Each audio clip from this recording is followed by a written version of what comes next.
Namaste everyone. In today's video, we're going to focus on Muni Patanjali's Yoga Sutra 2.26. Now in this Yoga Sutra, we're going to understand what exactly is required to overcome the state of avidya and how can we practically come to the realization of the difference between Purusha and Prakriti and do away with the illusion of their combination. So let's take a look at the Sutra and start breaking it up word by word to understand it even better.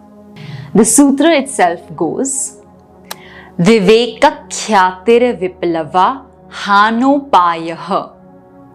Alright, so just two compound words in this sutra, but let's hear them again. It goes, Viveka Khyatira Viplava Hanopayaha. Alright, so this is the sutra. Now let's start breaking it up word by word to understand it even better. The first word here is viveka, and that refers to discrimination or discriminative understanding. Then we come to the next word, which is khyati. Now khyati refers to knowledge or realization. So here we're talking about viveka khyati. And then we come to the next word, which is aviplava. Now, and viplava come together to form something which is a compound word. Means not or no, and viplava is to break. So, viplava together means not broken or unbreakable. Then coming to the next word, we have hana. And if you remember, this word had appeared in the previous sutra as well. Hana is referring to the avoidance or the cessation of something. And the final word here is upaya. And upaya is a really common Hindi word as well, which means the remedy or the solution. So essentially what this sutra is trying to tell us is that the remedy for the avoidance, of this pain, of the suffering, is a very uninterrupted or a continuous, unbroken experience of viveka khyati or discriminative knowledge. So let's understand this concept a little deeper. What it's trying to tell us is that the only way to really have self-knowledge, to understand the difference between Purusha, Prakriti, to understand the illusion that we're living in, is really to keep cultivating that discriminative knowledge within us.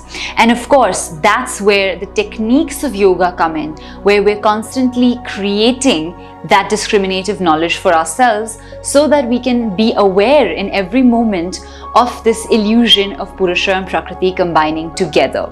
Alright, so this is quite an important sutra because for the first time we're introduced to the words Viveka Khyati and we're being informed of the ways in which Viveka Khyati can help us and save us from avidya, which in turn will save us from the illusion of sanyog, and which in turn will save us from just misunderstanding things in overall in life. So this is a pretty important sutra overall, and I will say that to do its techniques and to understand it deeply, we have sutras 2.28 onwards, where we're given the practical understanding of, okay, this is great, I understand that I need to do away with avidya, I need to develop a discriminative ability through viveka khyati, but how do I do that? So that's what from 2.28 Patanjali's Yoga Sutras start to answer, is the how. And they give us really practical, important ways in which we can create Viveka Khyati, and that's going to be an interesting section to look at. So I hope that you've been able to understand this sutra. Once again, it's just trying to communicate to us that to do away with avidya, it's essential that we cultivate Viveka Khyati. So if you like this video, please leave your comments in the comment section below. Let us know what you think about this sutra, and we'd also love to hear from you in general. If you would like to interact with us and be a part of our classes, you can find the link in the description and you can join us for the classes as well. We would absolutely love to see you in class. I look forward to seeing you now in the next video. Until then, take care, and I'm going to see you really soon. Namaste.